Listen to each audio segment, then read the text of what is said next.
Hello, this is Compound Interest Stock Guy. Today in this video, I'm going to be talking about hemp producers in the USA. So stay tuned. Two of the most potential companies that I think. So it'll be very interesting for me to share this information with my viewers and subscribers. I want to disclose I'm not a financial advisor. This is just for entertainment information purposes. Do not buy or sell based on anything I talk about. Buy or sell after you did your own research, due diligence, and you like the investments you decided to pursue, or you've spoken with a financial advisor. If you're new to the channel, please subscribe, hit the bell down below, give me thumbs up, I do truly appreciate it. Leave a comment down below, hit the bell for notifications when I upload a video. Alright, so let's do this. Okay, so I've been looking into MRMD. That's a company that I've been exploring. I actually emailed I think it was their accountant to, just ask questions about their financial statements. I know they've been profitable on last quarter, but I didn't really understand how it all came together because it just didn't add up to me. There wasn't enough information, and I can kind of be pessimistic. Like, for example, with Liberty Health Sciences, I'll give you an example. The reason why they were profitable this quarter, it was because of they sold an asset, as well as what else did they do? It was inventory as well. It was about like 15 million in cannabis inventory. So they put that onto the books to beef up their books, right? So without that would have been a net loss. So on New Cannabis Ventures, it says they're doing an operational net loss of around 5 million, I believe. So yeah, I mean they did good revenues, and I mean I think they might be moving in the right direction, but I just couldn't pull myself to buy Liberty Health Sciences, even though they had such crazy numbers today. It didn't add up. I didn't want to just jump the gun. Look, if you would have bought in the morning and got maybe like 5 cents on your shares, like, I don't know, 10-20%, whatever the case, if you would have bought in the morning, then hell yeah, take that money. But I kind of think it might start going down again. If it does go down again, I may pick up a small position. I'm talking about 1,000 shares. Yeah, we'll see. Anyways, so let's get into MRMD again. So basically, what they did is it was from related party, right? So that's what I'm saying, why I'm kind of versing it all together. It's with it wasn't from their own company. It's from a related party. So I don't understand what it is, but I know they have a deal with GenCanna, and GenCanna is huge as far as a hemp grower in USA. They basically have 1,000 acres, and I think they're in Kentucky. I haven't done like thousands of hours of research on it. I did, I don't know, more than that. Yeah, like somewhere around an hour on MRMD, or 2 or 3 hours on MRMD as far as research. And I'm asking Mickey D for him to research MRMD and get back to me. And then I hopefully the MRMD, the investor relations or someone from the company can email me so I can get more information on MRMD, because the chart is looking very sexy, actually, to be honest. The only thing I don't like about it is having to do it in a US account, but I mean it's not a big deal because it's just something. It would be the same as buying G or WG or Kush bottles. So yeah, so I'm just looking into it, but 1,000 acres, that's for hemp. They have deals with Harvest One for, I think it's like global, like USA and global, as far as producing hemp for them. So with Dreamwater and Live Leaf, and probably the Sadie Farm, the gel pels and some oils and stuff like that, because they have a product line.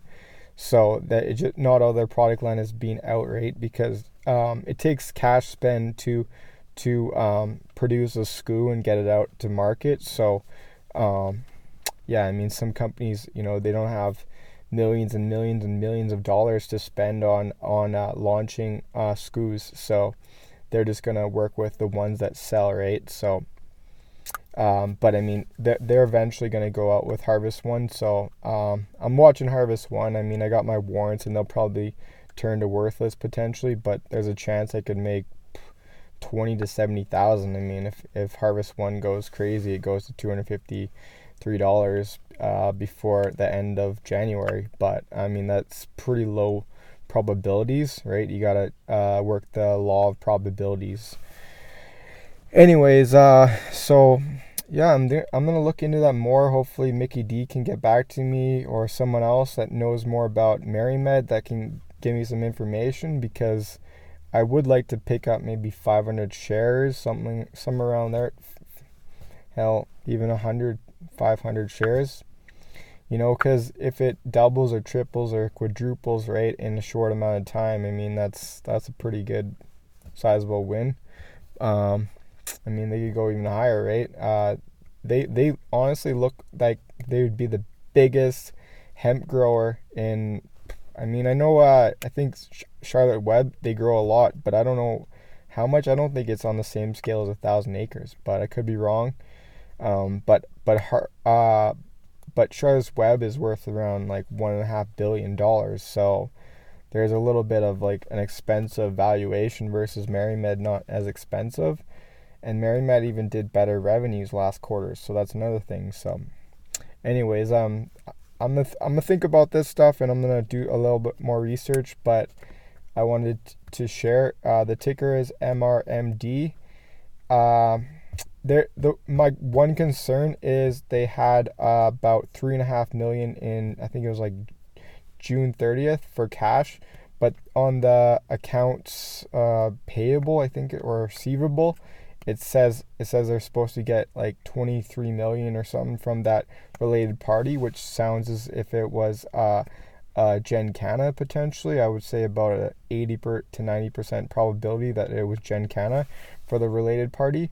So yeah, I mean, if I get the if they get that money, that, I mean, they're not gonna be worrying about cash for a bit. And another thing with the GenCanna is Goldman-Sachs is connected with that deal. So I don't know. I don't have the link with me, but yeah, there's some inner works, and Goldman-Sachs is huge. JP Morgan's way bigger, but Goldman-Sachs is pretty big. So hey, they want to get into the cannabis industry because they know it's going to be booming. Okay, let's turn the page towards Village Farms VFF.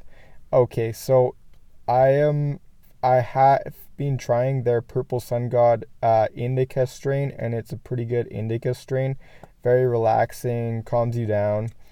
Anyways, well, it basically, I can buy it at a dispensary here, and it's not that expensive. If it's not a government dispensary, you're gonna pay about 40% more, like 30-40% more per gram. So I mean, it's not, but on its own, it's like about $7 a gram, I think, on the online store. But then you got to pay for shipping. So, I mean, the pricing, but I think it's pretty good cannabis. Another thing good with it, because some of the companies they have weed that's hasn't sold for over a year, so they're delivering it to people through the government that's like 5, 6, 7 months old, right? So that's pretty wild. And so that's not going to be very fresh, right? But Village Farms, all their weed is within the last month, so it's very fresh weed. It smells very good. Yeah, I mean, I think on the OCS, when I did that thing, is basically they're selling they're the second biggest seller on the OCS. So yeah, it'll be interesting. Basically, Village Farms, they have their greenhouses in BC. I've driven by there and I got those videos on my YouTube channel. But basically, they are very profitable. So they're losing money in their vegetable business, but they're making way more money to offset it and then make a full net income, right? So, and they did 32 million in revenues, I think, for the whole amount of cannabis that they sold, but they get 15%, I believe. So it's like 16 million in cannabis. So yeah, I mean, I think they're going to be huge. I think another thing I'm going to point that out is they're giving cannabis to Tilray. So, and there's connections with like AbInBev. There's an AbInBev person in there, and then there's an AbInBev for like connection with Tilray, right? With the beverage launch. But basically, with what am I trying to say? With all that going through, right?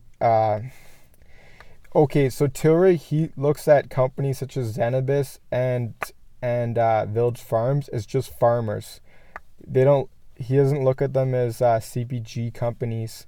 So he's basically thinks that those companies are going to be doing all the growing for Tilray, and Tilray will be just you know, delivering it to their patients or the wholesale markets through their cannabis store 420 and all that. So yeah, I can't talk much more about this because if I make it longer, it might not downloads. But I'm just gonna finish it off with you know, their Texas hemp. They have it's a lot less than MerryMed. I think it's like 100 or 200 acres, but that should be selling their packaged goods in early 2020. So that's going to be a big catalyst. Tight float on Village Farms. Another thing is, who gives a F that the share price is $10? Look, I want my subscribers and my viewers to understand. Just focus on market cap. Don't give a F about what the price per share is. Anyways, keep compounding your info. Listen to my lingo, and until next time, peace. I'm out.